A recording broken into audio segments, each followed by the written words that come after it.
here's what I have to kind of say about that. And just briefly tell you where this poem came from.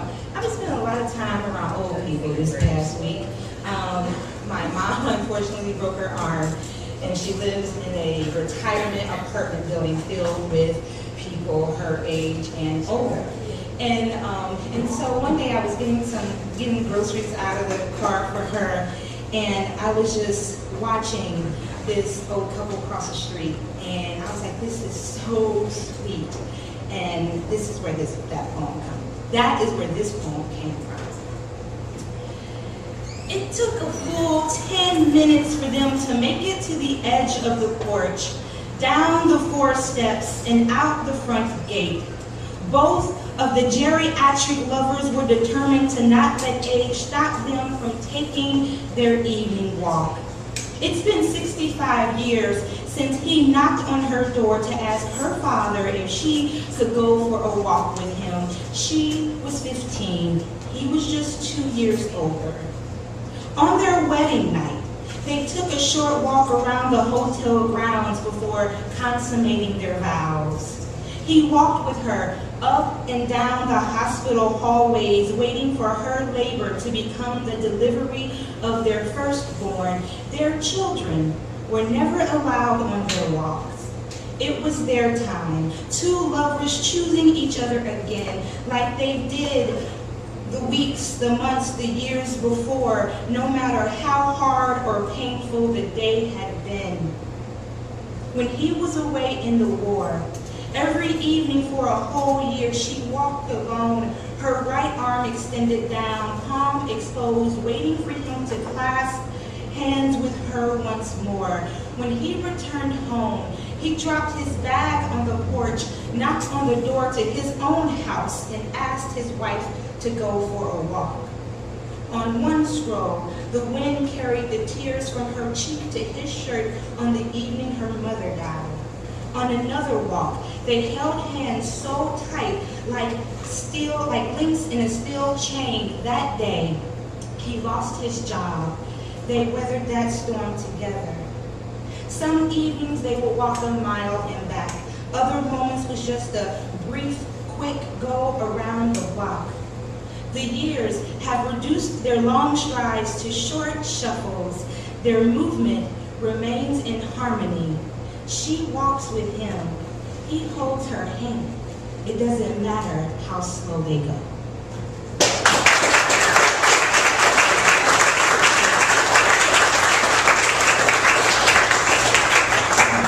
This next poem is just really awesome. It's just really awesome. And I feel like I can say that without seeming boastful because I didn't write it. Love, with love, I'm sure this is not news to anybody. With love, there is sacrifice, and it is also risk. And I would love to write my own poem about that risk, but then I came across this poem. I knew this poem, and I can't do risk any better than this poem. So I'm going to share this poem with you now. It is called Wasabi by Andrea Gibson. The plan was to play hard to get. That's right. I wasn't just gonna go give myself away. I'm no easy catch. Can you really see me in fishnets? No. I always find myself slipping out the hole, swimming back out to sea. I'd never been anybody's sushi roll, but she has lips like wasabi. My eyes water every time we kiss, makes me wish we had a porch swing and a little home, makes me wish I could write wrongs instead of poems. The heart is a bullet terrified by blood. Love is a windshield wiper in a hurricane. Nothing is ever clear. You mistake her name for the moon, mistake porch lights for the stars, and sometimes they are. Her constellations lead me home, 10,000 shades of open. And if there is one thing in this world I've ever known for sure, is that this girl is gonna crush me like a small bug. Leave me so freaking broken. There'll be body bags beneath my eyes from nights I cried so hard the stars died. But I'm like, go ahead, I'm all yours. I would kiss you in the middle of an ocean during a lightning storm because I'd rather be left for dead than left to wonder what thunder sounds like. I'm not looking for someone who can save me. Life rafts might keep you afloat, but they rarely get you anywhere, and I got places I want to go, so break me in two. Peel back my ribcage and cover every page of my heart with love poems you will someday burn. The most fertile lands were built by the hands of volcanoes. And I want to know what grows beneath the drone of Hallmark and roses. I want your goodbyes to feel like explosives. Your lips, a burning building without fire escapes. Your hips, the gates of hell. If I know if heaven exists, but this will do just fine. I want to feel you like lifelines in the palm of Jesus when the nails went through. Is that really, really creepy? Just in case. Let me also say, I want you sleepy-eyed in the morning, waking up at my side like a warm summer sky, born from so much softness the horizon cries every time nightfall comes to take you. Let me also say, I want to make you sandwiches and soup and peanut butter cookies, though the truth is peanut butter is actually really bad for you because they grow peanuts in old cotton fields to clean the toxins out of the soil. But hey, you like peanut butter and I like it. Let me also say, I've never seen anything more gorgeous than you are that night. The moon bending through the window blinds. I told time by the light casting shadows across your face while you told me this story. My grandparents were married for 63 years.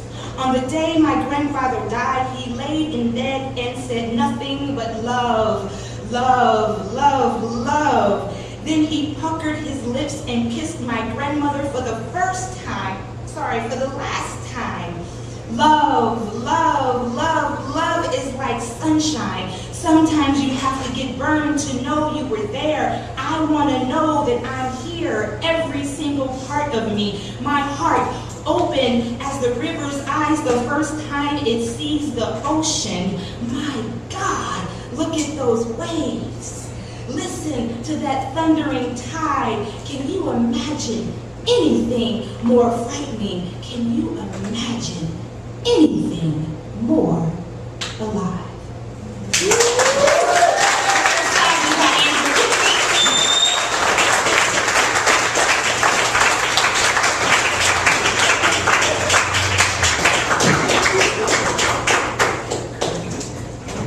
One more time for Vernell.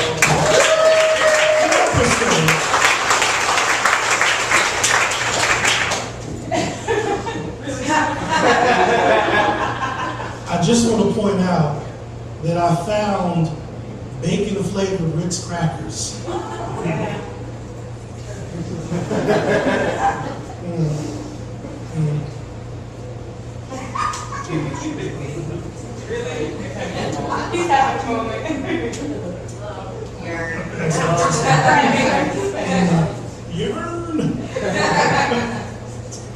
I have a poem that I wrote for today. An investigation of love. It's deep. It's entitled Adam's Ribs and Chicken and Biscuits.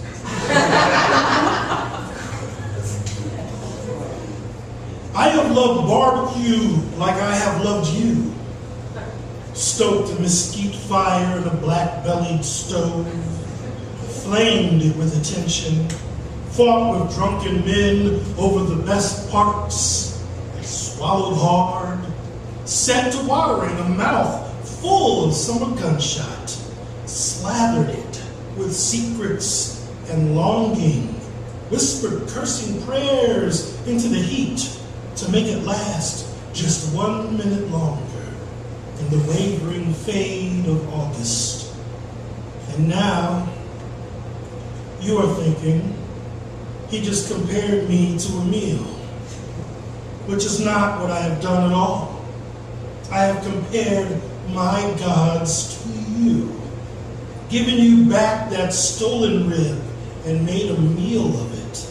Look at me. This is no trifling game. I worship at my altars daily, and my gods have tried to kill me twice this year. Once by driving my blood into frenzy, salting my veins, doctors everywhere bowing their heads. And then another time, while I was driving, my car filled with the hymn that only a bag of pulled pork knows the lyrics to. Plastic clinging to the sweat of its styrofoam, jarred by the acrid burn of tire screech as I peel myself out of a seatbelt, engine gone, windows eggshelled all over me, while I lick the evidence of my complicity from my fingers, smacking lips of love and sauce in my palms. It is a crime usually reserved for driving while writing poems.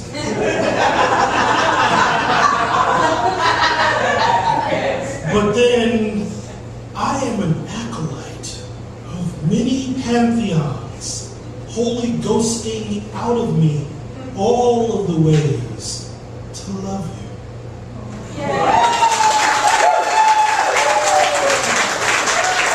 I'm hungry. Next on the mic, thank you. Next on the microphone, ladies and gentlemen.